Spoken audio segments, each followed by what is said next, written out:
नमस्कार भारत, मैं सचिन कुमार सोनी और स्वागत करता हूं आप सभी का मेरे इस YouTube channel film with SKS में। और नजर डालते हैं पहले प्रमुख हेडलाइंस पे। 1.5 महीने में जियो को मिला 7वां निवेशक। अबू धाबी इन्वेस्टमेंट अथॉरिटी लगाएगी 5,683 करोड़ रुपए। अब अबू धाबी इन्वेस्टमेंट लगाएगी पैसा। व्हीकल इंडस्ट्री में नहीं बढ़ी डिमांड तो ऑटो कंपोनेंट सेक्टर में बड़े पैमाने पर जाएगी नौकरियां। कारोबार में इस साल 20 से 40% गिरावट की आशंका। फाइनेंशियल ईयर 20 में ग्रॉस डायरेक्ट टैक्स कलेक्शन 5% गिरा। कॉर्पोरेट टैक्स में कटौती और आयकर में राहत के कदम बने वजह। लॉकडाउन में इक्विटी म्यूचुअल फंड ने बनाया मालामाल, दिया 25% तक का रिटर्न। लिक्विडिटी उपायों और सरकार द्वारा प्रोत्साहन की वजह से ये रिटर्न दे पाए हैं म्यूचुअल फंड कंपनीज। अब इस बैंक ने कर्ज किया सस्ता, MCLR 0.30% तक घटा। RLR में भी कटौती। बैंक की नए कर्ज दरें होंगी 10 जून से प्रभावित। यूपी में ट्रैफिक नियम तोड़ने पर अब होगा सिर्फ ई चालान। 15 जून से लागू किए जाएंगे ये सारे नियम। मैनुअल चालान अब पूरी तरह से बंद हो जाएंगे। जियो यूजर्स को मिलेगा फिर से एक साल तक का free subscription. Disney plus Hotstar VIP subscription दिया जाएगा फ्री। इन प्रीपेड प्लान से करना होगा रिचार्ज। तो जी हाँ दोस्तों, मुकेश अंबानी की कंपनी जियो प्लेटफॉर्म में अब 1.5 महीने के अंदर ही एक 7वां निवेशक उसको मिलने वाला है। अबू धाबी की कंपनी मुबादला के बाद एक मुबादला इन्वेस्टमेंट अथॉरिटी नामा की कंपनी है जो रिलायंस जियो प्लेटफॉर्म मतलब हमारी मोटे भाई की कंपनी में इन्वेस्टमेंट करने वाला है। और ये इन्वेस्टमेंट होगा कुल 5,685 कुछ करोड़ रुपए का। और जिसके वजह से उसकी जो हिस्सेदारी है, उसकी जो ओनरशिप है वो ऑब्वियसली इक्विटी डाइल्यूटेड बेसिस पे होने वाली है, ऐसा एग्रीमेंट में लिखा गया है। और अगर ये इन्वेस्टमेंट होता है तो उसकी जो हिस्सेदारी होगी 1.18% तक हो जाएगी। इसके पहले दोस्तों जियो में कुल 6 कंपनियां इन्वेस्टमेंट कर चुकी है, जिसके वजह से जियो की जो टोटल स्टेक है 21% तक अभी तक अप्रॉक्स 21% तक उसका स्टेक बिक चुका है। मतलब जो जियो का 100% का जो स्टेक होता था उसको वो 21% तक बेच चुका है। मतलब 79% तक का कुछ स्टेक अभी भी जियो के पास में। उसने 21% तक का पैसा अरेंज कर लिया है अपने शेयर्स को बेच के। अगर अपन बात करें ADIA ने जो इन्वेस्टमेंट करने वाली है तो जियो की जो इक्विटी वैल्यू है वो 4.91 लाख करोड़ है और एंटरप्राइज वैल्यू 5.16 लाख करोड़ है। इस नए निवेश को अगर मिलाकर अपन बात करते हैं तो पिछले 7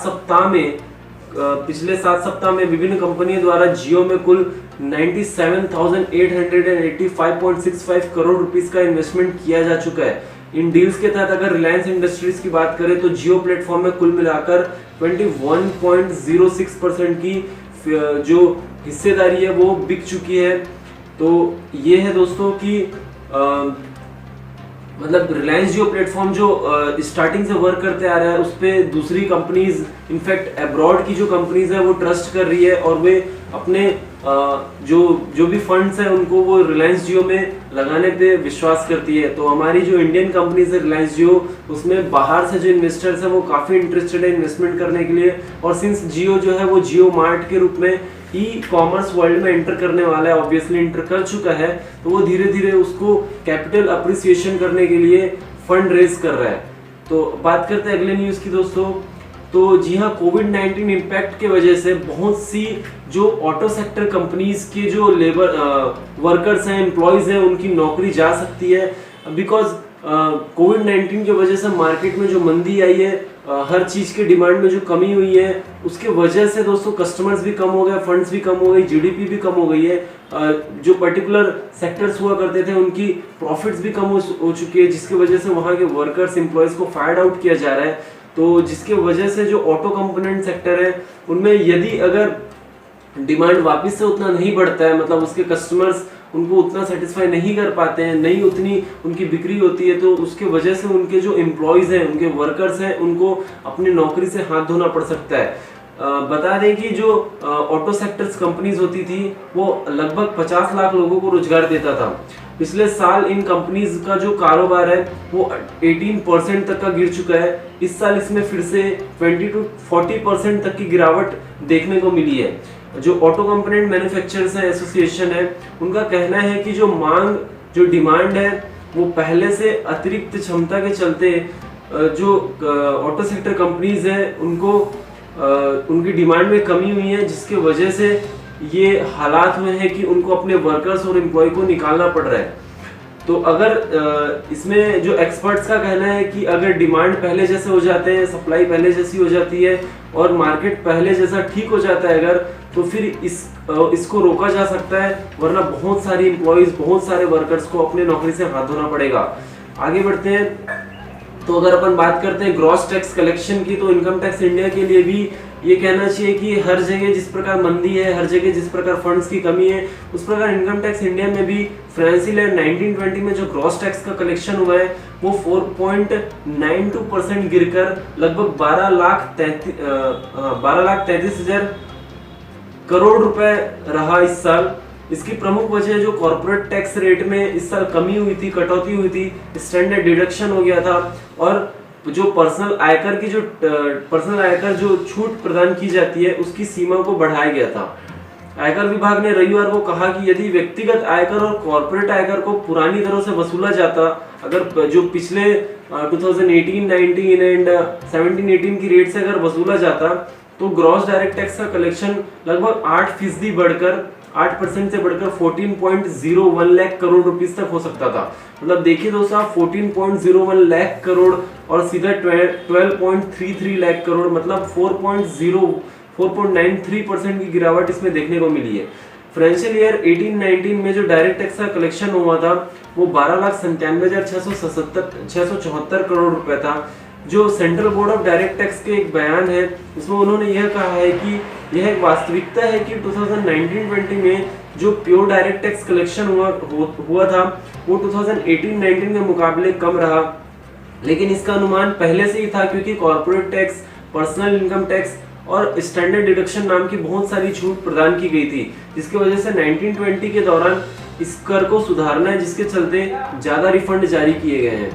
अगर अपन बात करते हैं लॉकडाउन के, तो जो म्यूचुअल फंड है उसमें बहुत से लोगों ने लॉकडाउन में ही इन्वेस्टमेंट किया है, जिसमें एक फंड है जो इक्विटी म्यूचुअल फंड के नाम से जाना जाता है। अगर आपने उसमें इन्वेस्टमेंट किया होगा तो आपको बहुत ही ज्यादा रिटर्न मिला होगा, लगभग अराउंड 25% के रेट से उसमें रिटर्न दिया गया है। जो शेयर आधारित मतलब इक्विटी म्यूचुअल फंड है उसमें व्यापक बाजार सुधार के बीच लॉकडाउन के दौरान 25% का रिटर्न दिया गया है। जो एक्सपर्ट्स हैं वो कहते हैं कि रिजर्व बैंक के लिक्विडिटी जो आइडियाज थे, जो गवर्नमेंट की बहुत सी प्रोत्साहन जो योजनाएं थी उसके वजह से भी म्यूचुअल फंड जो है वो ज्यादा से ज्यादा रिटर्न आपको दे पाए हैं। हालांकि कुछ जो विश्लेषक हैं जो उसका विश्लेषण करते हैं, एनालिसिस करते हैं, उनका यह मानना है कि ये जो मंदी है वो आधारित तेजी से अधिक कुछ नहीं है। जो प्राइम इन्वेस्टर हैं इनकी सह संस्थापक विद्या बाला ये कहती है कि म्यूचुअल फंड हालांकि मार्च के निचले स्तर से उबर गए हैं, लेकिन जो लॉन्ग टर्म का रिटर्न है अब भी खराब रहने का अनुमान है। मतलब अगर आप लॉन्ग टर्म में इन्वेस्टमेंट करें हैं इक्विटी म्यूचुअल फंड में, मतलब ज्यादा समय तक के लिए उसको होल्ड करके रखें, तो यह मानना है कि उसका रिटर्न अभी भी खराब है। मॉर्निंग स्टार इंडिया द्वारा जुटाए गए आंकड़ों के अनुसार सभी इक्विटी योजना श्रेणियों, इक्विटी से जुड़ी बचत योजना जैसे equity liquidity saving scheme, mid cap, large cap, ऐसी जो स्मॉल कैप, मिड कैप और मल्टी कैप ने 25 मार्च से 3 जून के दौरान 23 से 25% का रिटर्न दिया है। मतलब अभी भी लॉन्ग टर्म को अफेक्ट कर रहा है आपका जो लॉन्ग टर्म जो इन्वेस्टमेंट आपने किया होगा, भले वो इक्विटी म्यूचुअल फंड हो या कैसा भी फंड हो, तो वो अभी भी अफेक्ट हो रहा है, ऐसा विश्लेषकों का कहना है। अगर अपन आगे बढ़ते हैं तो ये देखते हैं कि सरकार ने एक पर्टिकुलर बैंक का जो लोन है वो कुछ दर तक सस्ता हो चुका है। जो आपकी लैंडिंग रेट होती है, marginal cost of landing rate, that is MLRR, तो इसको भी एक बैंक जो है जो इंडियन ओवरसीज बैंक, इसने अपने MLRR को 0.30% तक का कम कर दिया है। जो नई दरें हैं, मतलब जिस रेट से आपको लोन मिलेगी, ये 10 जून से अप्लाई होगी, मतलब 3 दिन बाद आपको इस रेट से लोन मिलने लगेगा। तो बैंक ने एक बयान में कहा कि उसने एक दिन के ऋण पर MCLR मतलब marginal cost of landing rate 0.30% तक कम कर दी है। इसी तरह एक माह से लेकर 1 साल तक की अवधि वाले कर्ज की ब्याज में 0.20% तक की कटौती की गई है। इंडियन ओवरसीज बैंक में विभिन्न अवधि के कर्ज के लिए मौजूदा जो आपका बोलना चाहिए margin cost of landing rate वो इस प्रकार से कम कर दिया गया है। अगर अपन बात करें Punjab national bank, bank of India, ये बैंक भी ऐसे बैंक है जिसने अपने जो लोन रेट है उसमें कमी करी है। जैसे कि बात करें कि 2 जून को पंजाब नेशनल बैंक ने कर्ज दरों में कटौती की थी। बैंक ने रेपो रेट से लिंक्ड रेंडिंग रेट में 0.40% की कटौती की थी। इसके बाद बैंक में जो आपका RLLR था वो 6.65% से कम हो गई थी, जो पहले 7.05% होती थी। मतलब देखिए दोस्तों कि गवर्नमेंट के साइड से भी, बैंक के साइड से भी आपको सपोर्ट दिया जा रहा है कि आप अपना काम करें, भले ही ये लॉकडाउन है, मगर इन लोग अपने बैंक के लोन रेट में कमी करके आपको लगातार सहायता प्रदान कर रहे हैं, जिसके सहायता से आप अपने बिजनेस को सही तरीके से कर सकते हैं। बात करते हैं अपन अगले न्यूज़ की। तो जैसा कि हमेशा से देखा जाता है कि जो चालान होते हैं वो उसमें ब्राइबिंग बहुत ही ज़्यादा देखी जाती है। तो यूपी जो सरकार है, उत्तर प्रदेश सरकार है, जो योगी जी की सरकार है, उन्होंने यह निर्णय लिया है कि वे मैनुअल चालान को हटाकर अब सारा चालान इलेक्ट्रॉनिक तौर पे काटेंगे। मतलब ई चालान अब कटा जाएगा। जैसे कि पहले ये होता था कि पोस्ट के थ्रू, मैसेज के थ्रू जो चालान होता था, अब वो ऑलमोस्ट उत्तर प्रदेश में ऐसा होगा कि वो ई चालान ही काटा जाएगा। उत्तर प्रदेश के सभी जिलों में अब ट्रैफिक, सिविल पुलिस और GRP यातायात के नियमों के उल्लंघन पर केवल ई चालान ही होगा। मैनुअल चालान अब पूरी तरीके से बंद हो चुका है। तो अगर ये वीडियो कोई उत्तर प्रदेश वाला मेरा भाई बहन देख रहा है तो प्लीज आप ये इस चीज पे अवेयर रहें कि अब उत्तर प्रदेश में केवल ई चालान होगा। तो कृपया किसी को भी आप बिना ई चालान के चालान ना दें, ब्राइब देने से बचें, भ्रष्टाचार से बचें। और यूपी में मैनुअल चालान पूरी तरह से बंद हो चुका है और ये जो नियम है ये 15 जून मतलब आज से 8 दिन के बाद लागू होने वाला है।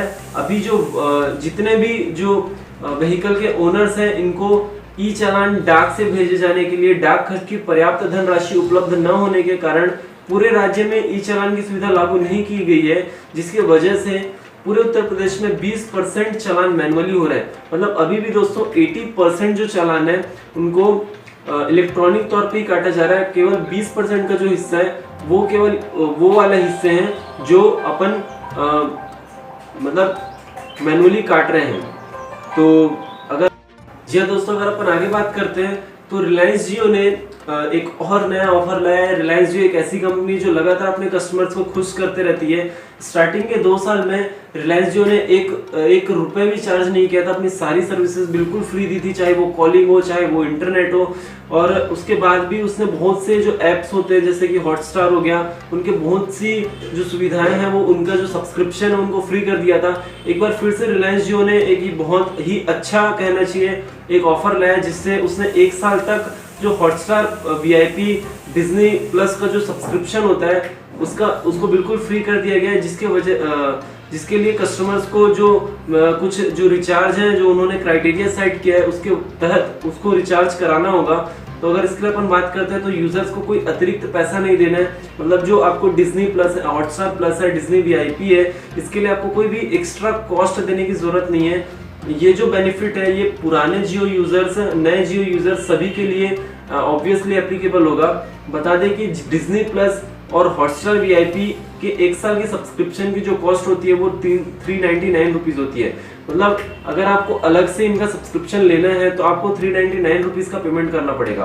बट अगर आप रिलायंस जियो के यूजर्स हैं तो ये आपके लिए बिल्कुल ही फ्री होगा, जिसके लिए आपको ये जो रिचार्ज है ये कराने पड़ेंगे, जिसमें आपको mobile internet connection, calling, SMS ये सारी सुविधाएं तो दी जाएगी। साथ ही साथ आपको डिज्नी और हॉटस्टार प्लस VIP की सुविधा भी, सब्सक्रिप्शन भी प्रदान की जाएगी। अगर अपन बात करते हैं तो जो पैकेज की जो डिटेल है तो जियो के जो 401 रुपए मंथली प्रीपेड प्लान में 3 GB data per debt plus 6 GB यानी कुल 90 GB डेटा दिया जाता है। Jio to Jio unlimited voice calling दी जाती है। Jio to non Jio network calling के लिए 1000 मिनट दिया जाता है, 100 SMS और रोज जियो एप्स की एक्सेस मिलती है। इस प्लान की वैलिडिटी 28 दिन तक होती है। इस प्लान से रिचार्ज कराने वाले यूजर्स को अब 1 साल तक का Disney plus Hotstar VIP subscription भी मिलने वाला है। इसी तरह कंपनी का जो 2599 वाला जो सालाना रिचार्ज किया जाता है, जिसमें 2 GB पर डे 10 GB यानी कुल 740 GB data, Jio to Jio unlimited voice calling, Jio to non Jio calling के लिए 12,000 minutes, 100 SMS per day, Jio apps के लिए एक्सेस, और 365 दिन की वैलिडिटी के साथ ये सारी सुविधाएं प्रदान की जाती है। अब इसके बेनिफिट में आपको 1 साल तक का डिज्नी प्लस और हॉटस्टार वीआईपी सब्सक्रिप्शन भी प्रदान किया जाएगा। तो अगर आप जियो यूजर्स हैं तो आपके लिए बहुत ही खुशखबरी है कि आपको डिज्नी प्लस और हॉटस्टार वीआईपी, जो कि एक कहना चाहिए बहुत ही अच्छा प्लेटफॉर्म है आपको एंटरटेनमेंट करने के लिए, जेन्युइन प्लेटफॉर्म है, तो आप उसका फ्री में एक्सेस कर सकते हैं अगर आप जियो यूजर्स हैं तो इसी के साथ दोस्तों आज के लिए बस इतना ही। स्टे कनेक्टेड, स्टे हेड, और हाँ, घर में रहें, सुरक्षित रहें और चाइना के प्रोडक्ट्स का बहिष्कार करें। जय हिंद, वंदे मातरम।